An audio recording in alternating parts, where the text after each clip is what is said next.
जय Hind, Vande Mataram. NCERT zone KLD में आपका स्वागत है।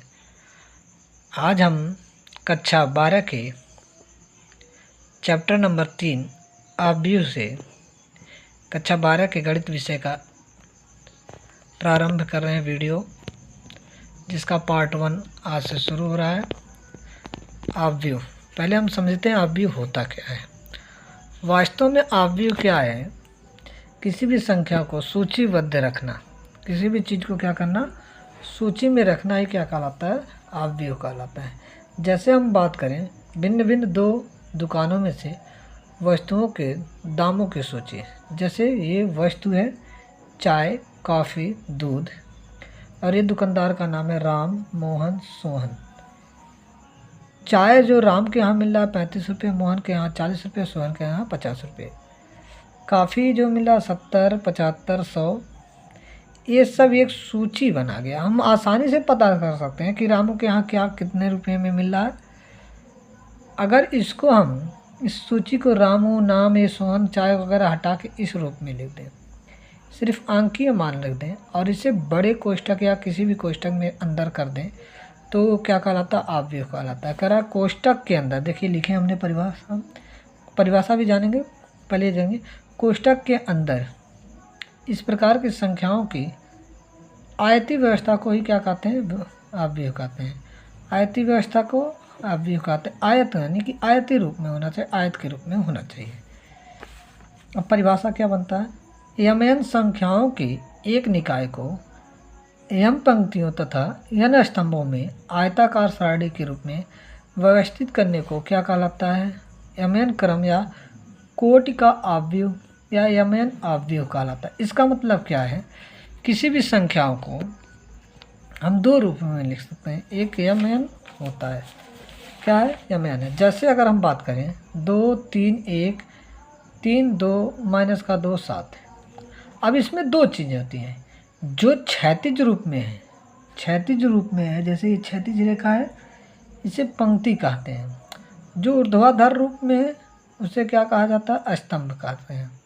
इंग्लिश में पंक्ति को रो, स्तंभ को कॉलम कहा जाता है। तो ये देखिए, इसमें दो पंक्तियां हैं, R1 और R2, और कितने स्तंभ है? C1, C2 और C3।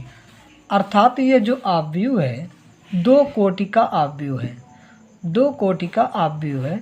इसे हम किस रूप में लिखते हैं? यमन के रूप में लिखते हैं। किस रूप में लिखते हैं?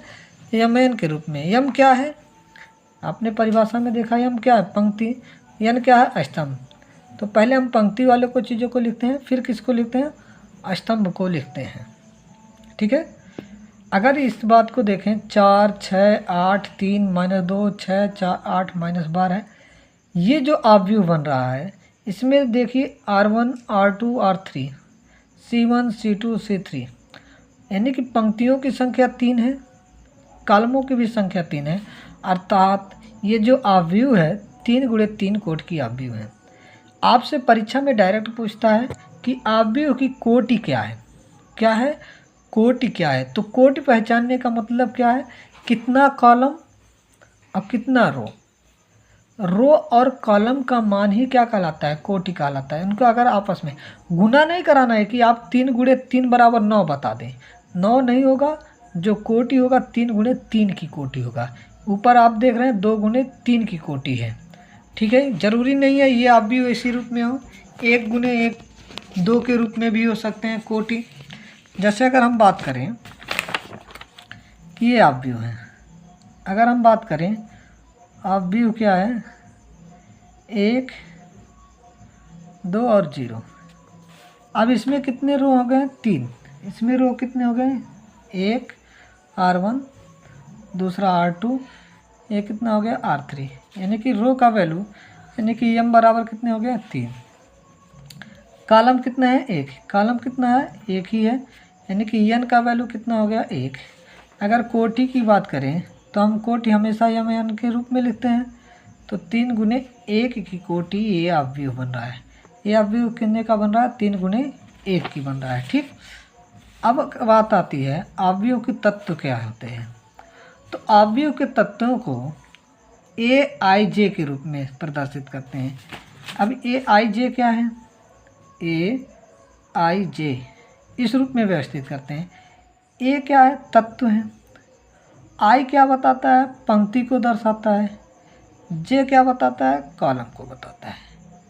ठीक है, आई क्या बताता है? पंक्ति को बताता है। जे क्या बताता है? कॉलम को। जहाँ आई पंक्ति तथा जे क्या है? स्तंभ को प्रदर्शित करता है।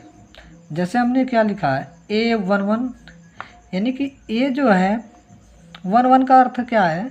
इसे क्या पढ़ा जाएगा? A11, इसमें मतलब पहला पंक्ति और पहला कॉलम है, यानी कि पहला स्तंभ भी है, तो इसीलिए इसे क्या होता है? A11 कहा गया। ठीक है, A12, A13, A121, A22, A23, फिर A31, A32, A33। अगर देखा जाए 4, 6, दूसरा उदाहरण देखिए, 4, 6, 8, 3, -2 और 6, 4, 8 और -12 में अगर देखें ए को हम 4 क्या है? जो 4 है वो A11 का वैल्यू है। 6 किसका वैल्यू है? 6 किसका वैल्यू है? 126 का। 8 किसका वैल्यू है? 138 का। तो ये बता रहा है, कहने का तात्पर्य है जो आव्यूह के तत्व होंगे सदैव किस रूप में लिखेंगे? AIJ के रूप में। आव्यूह तत्व सदैव AIJ के रूप में लिखा जाएगा। अब देखिए आव्यूहों का निरूपण क्या होता है। तो आव्यूह को प्रायः अंग्रेजी वर्णमाला के बड़े अक्षरों में लिखते हैं। आव्यूह का जो नाम होगा, जैसे हम कहें ए आव्यूह दे दिया है, A11, A12, A121, A22, ए आव्यूह दे दिया है, तो आव्यूह का नाम सदैव क्या लिखा जाएगा? अंग्रेजी के बड़े अक्षरों में, तथा तत्व जो होंगे वो अंग्रेजी के छोटे अक्षरों में लिखे जाएंगे। किस में लिखे जाएंगे? छोटे अक्षरों में लिखे जाएंगे। आव्यूह को सदैव कोष्ठक में लिखते हैं। अब आव्यूह को हम हमेशा क्या लिख रहे हैं? बड़े कोष्ठक में। आप जरूरी नहीं है बड़े कोष्ठक में लिख सकते, आप इससे भी लिख सकते हैं। तो ये आपका आव्यूह हो गया। क्या हो गया? आव्यूह। अब हम बात करते हैं आव्यूहों के प्रकार। तो अभी हम 2 ही प्रकार लिखे हैं, अगले वीडियो में हम इसके और बारे में जानेंगे, लेकिन इसको पढ़ते हैं। क्षैतिज आव्यूह, जिस आव्यूह में पंक्तियों की संख्या स्तंभों की संख्या से कम होती है उसे क्या कहा जाता है? क्षैतिज आव्यूह कहा जाता है। जैसे 4, 6, 2, 5, 3, 1, इसमें पंक्तियों की संख्या कितनी है? तो इस आव्यूह में पंक्तियों की संख्या कितनी है? 2 है। पंक्ति की संख्या कितनी है? 2 है। देखिए, 1 पंक्ति, 2 पंक्ति। और स्तंभों की संख्या कितनी है? स्तंभों की संख्या आपका है 3। तो पंक्ति की संख्या कम है और स्तंभों की संख्या क्या है? ज़्यादा है। तो ये कैसी हो गई? तो क्षैतिज आव्यूह हो गया। कैसा हो गया? क्षैतिज आव्यूह हो गया। ठीक है। ऊर्ध्वाधर आव्यूह क्या होता है? जिस आव्यूह में पंक्तियों की संख्या स्तंभों की संख्या से अधिक होता है। जैसे इसमें देखिए कितनी पंक्ति? 1, 2, 3, 4 पंक्ति हैं, यानी कि 4 रो हैं। और कितने स्तंभ? 1, 2, 3 स्तंभ हैं, यानी कि इसमें पंक्ति कितनी हो गई? 4, स्तंभ कितने हो गए? 3। अर्थात ये कैसा? ऊर्ध्वाधर आव्यूह है। ठीक है। बाकी वीडियो कल को हम देखते हैं बाकी प्रकारों को, और उसके बाद प्रश्नावली को हल करेंगे।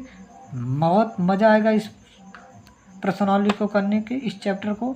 आप जुड़े रहिए हमसे। धन्यवाद। अगर वीडियो अच्छी लगे लाइक करें, कमेंट करें, चैनल को सब्सक्राइब करें।